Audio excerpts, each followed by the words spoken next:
안녕하세요. 한국지리 네 번째 거꾸로 수업입니다. 오늘은 선생님이 영상을 조금 늦게 올려서 선착순 3명까지 간식 쏘겠습니다. 지금 보이는 지도는 대동여지도입니다. 저번 시간에 우리가 2시간을 투자해가지고 지도를 만들었었죠. 실제 대동여지도의 크기는 4m, 약 7m 정도에 해당하는 정도로 큽니다.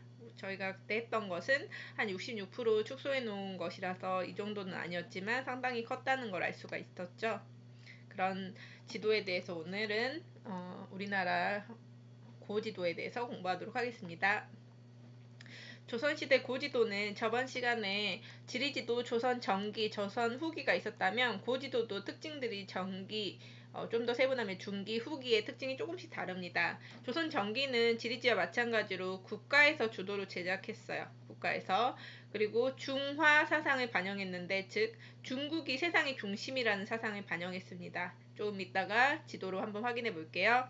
조선 후기에는 실학사상의 영향으로 이제는 중화사상을 탈피한 지도들이 나타나기 시작합니다. 지도를 한번 보도록 할게요. 먼저 조선 전기에서 알아둬야 되는 지도가 바로 이 지도입니다. 호일 강리 역대국도 지도는 현재 전해지는 동양에서 가장 오래된 세계 지도가 있어요. 그 그림으로 볼게요. 조선 후기는 알아야 되는 지도가 정상기란 사람이 만든 동국지도예요. 우리나라 최초로 백리척이라는 백리마다 이 축척을 알 수 있도록 해놓은 백리척이라는 축척을 사용했고, 김정호의 대동여지도를 알아야 합니다. 그림으로 볼게요. 지금부터 보여줄 자료는 조선 전기, 중기, 후기에 만들어진 우리나라에서 만든 세계지도를 보여줄 거예요. 이 호일강리 역대 국도 지도는 너무 중요한 이유가 뭐냐면 현재까지 남아있는 동양에서 남아있는 세계지도 중에서 가장 오래된 거예요. 근데 이걸 우리나라에서 만들었다는 겁니다. 이 지도의 특징을 보면 우리나라에서 만들었기 때문에 그래도 세계지도에서 상대적으로 우리나라가 크게 그려졌어요. 그래서 자주적인 모습도 지도에서 볼 수가 있고요. 이 가운데 있는 나라가 바로 중국입니다. 그래서 중국을 지도 중앙에 크고 완전 자세하게 표현을 했기 때문에 이 지도만 보더라도 우리나라에서 만들었는데 중국을 제일 크게, 그리고 가운데 넣었잖아요. 중국이 세상의 중심이라는 중화사상을 반영하고 있습니다. 그 외에도 유럽이나 아프리카 정도의 대륙은 그려져 있습니다. 뭐 이런 곳들이 있다는 거 넘어가겠습니다. 그 다음에 조선 중기에 가면 유명한 지도가 천하도라는 지도가 있습니다. 근데 가운데 한번 볼까요? 글씨 보여요? 가운데 중국이 역시 가운데에 있네요. 그러면 무슨 사상이 이 지도에도 반영되어 있는 거죠? 그렇죠. 중화 사상이 반영되어 있습니다. 그래서 조선 중기에도 여전히 중화 사상이 만연해 있었다라는 걸 알 수 있고, 여기 보면은 안에 있는 대륙, 네 대륙, 그다음에 안에 있는 바다, 내해, 외대륙, 외해, 뭐 이런 식으로 지도가 표현되어 있는데, 이 천하주는 좀 특징이 뭐냐면 이런 섬들을 보면은 상상의 섬들이 많이 있어요. 뭐 예를 들자면 여자만 살고 있는 여자도, 뭐 이런 식으로 상상의 섬들이 있어요.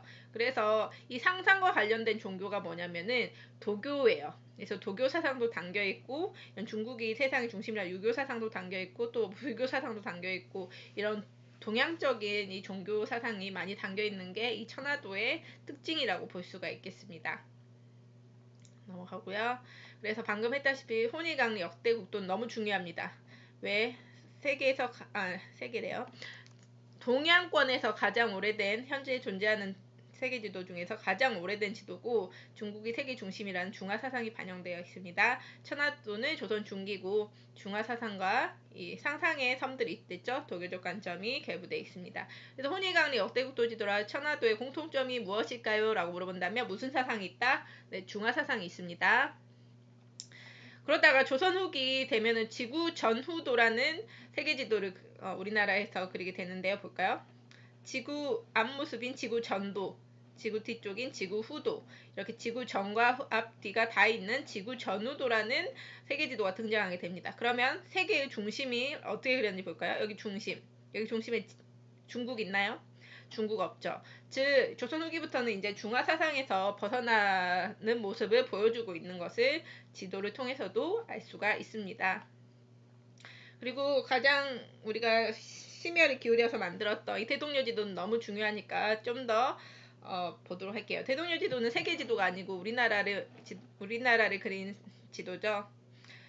약 4m, 7m인데 우리가 그때 조마다 한 줄씩 이렇게 이어 붙였잖아요. 총 몇 줄이 있냐면 총 22줄.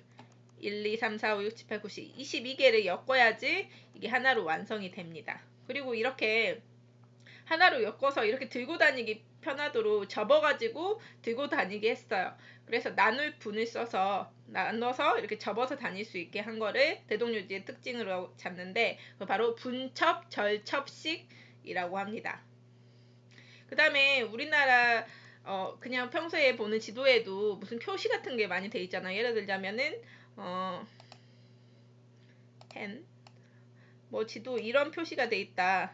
그러면 이게 학교라는 표시잖아요. 이런 것처럼 대동여 지도에도 이런 지도 기호들을 나타내는 표를 하나 만들어서 이 지도에서 어떤 기호들을 이렇게 썼는지를 보여주게 됩니다. 예를 들자면 여기 봉수 이런 표시가 있으면 봉수인데 이게 뭐냐면 외적이 많이 침입하고 그랬을 때 산성에서 이렇게 불을 피워가지고 적이 침입했음을 알리는 이런 봉수 같은 게 지도표로 있고 지도에도 그려져 있어요. 대동여지도. 그 외에도 뭐 여러 기호들을 나타내는 것들이 그려져 있다. 이게 바로 지도표를 사용해서 기호를 나타냈다고 볼 수 있고 이거 다 했으니까 한번 볼게요. 대동여지도의 특징은 이렇게 이거 색칠 다 했었죠. 녹색으로 산줄기를 연속으로 표현하는 게 특징이에요. 그 다음에 이게 이렇게 좀 예를 들자면 여기 이 산이랑 그 다음에 여기 산이랑 봤을 때 이 산이 좀 더 높은 것 같죠. 이렇게 높낮이 비교는 가능하지만 여기가 몇 미터다 몇 미터의 산이다 이런 거는 알 수는 없어요. 높낮이 비교는 상대적으로 가능합니다.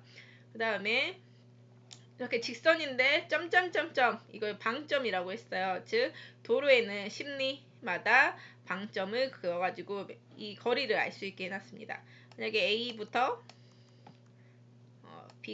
B가 이 지역이 몇 리나 될까요? 물어보면 몇 리일까요? 하나, 둘, 셋, 30리임을 알 수가 있죠. 그 다음 요 점점점 된 거 뭐였죠? 바로 행정구역을 구분하는 거였고요. 그 다음에 이런 곡선으로 된 거는 근데 쌍선 있고 단선이 있댔죠. 두 줄로 된 거는 배가 다니는 선, 한 줄이면 배가 못 다니는 하천이었다는 것을 기억하면 되겠습니다. 그래서 정리하면 대동요지도는 조선 후기 실학사상을 반영해서 특징들이 많이 있는데요. 대량으로 찍어내기 위해서 나무에다가 이제 도장처럼 이렇게 목판본을 활용해서 찍어낸 거라고 보면 될 것 같고요. 그 다음에 분첩 절첩식이라서 이렇게 접어서 다니기가 편했어요. 그 다음에 지도표를 통해서 기호를 사용했고 도로 십리마다 방점을 표현해서 표시해서 실제 거리 계산 가능하게 했고 점선을 통해서 행정구역을 구분했고요. 하천을 한 줄짜리 두 줄짜리 구분했죠. 즉 배가 다닐 수 있는 하천 아닌 하천으로 표시를 했습니다. 여기까지 하겠습니다.